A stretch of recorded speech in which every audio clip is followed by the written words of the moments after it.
This is Module 2 for the Ichimoku Indicator Workshop. In this module, we're going to be discussing trends, the second key core foundation for the IMTF technology. So what we need to do is we need to recognize what is a trend and how to recognize it moving forward with price action. So what is a trend? A trend basically consists of two components, support and resistances. These are two same words that we used in Module 1, and we're using them again here in order to basically comprise what a trend is. So let's look at a bullish trend first. So a bullish trend is basically when the supports are going higher in a continuous fashion, and also resistances are also going higher at a continuous fashion. So both support resistances have to go higher. Okay, so let's go for a graphic representation of that. So let's say you have an upward price action here, forms a pivot. When a pivot forms, that's the resistance here. So you have a first resistance there, then you have a support. So now you have a support here, a resistance here, and then you have another support here. So you could see that the supports are going higher. Here's a resistance here. If it breaks this little level here, this high pivot high right there, then you know you're going to have two resistances going higher, and then you know your supports are going higher. At that point, you're going to start a bullish trend. So if you break this pivot high here, you're going to start a bullish trend. So here, we broke it here. Notice I changed the colors of the arrows, so that shows you when you're in a trend. So now you have a bullish trend here. This bullish trend will continue as long as you maintain resistances and supports going higher. The moment any one of these become faults, it basically is no longer a bullish trend. So this is a bullish trend here. You have resistances going higher and supports going higher. Then you have a pullback here. Okay, you still have resistances going higher because you have that point and that point right there. Supports are still going higher. Reason why is the last support is right there. As long as we maintain being equal or above it, supports are still going higher. So right now that forms a pivot here. So basically this is still a bullish trend here. You move forward. Now what happens is it forms a pivot here. When it forms a pivot here, notice one thing, this goes black to black. And the reason why is you don't have support and resistances going higher. When this formed a pivot here, this is a lower resistance than the previous one.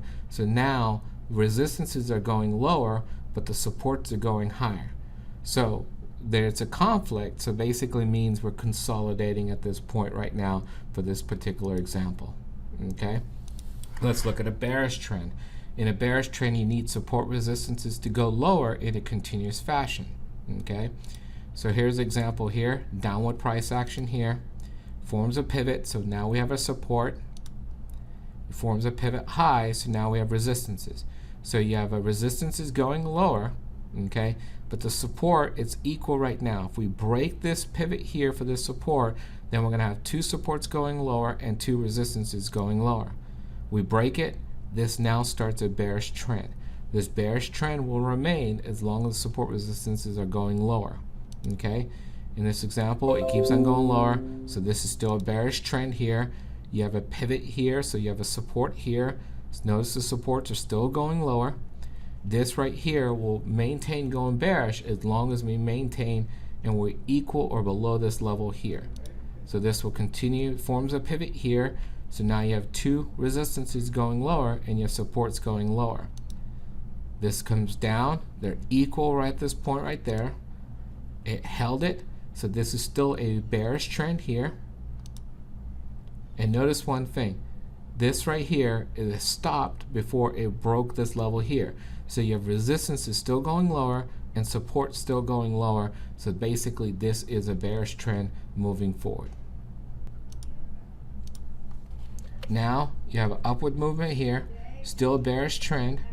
Still bearish trend because the resistances are going lower, supports are still going lower.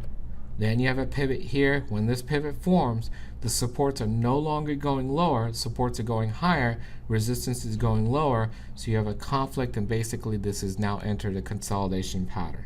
Okay, now this is very high level, it's very simple. A lot of people basically say, oh, I understand this already, but you need to use this to your trading. A lot of people do understand this, but they don't use this towards their trading.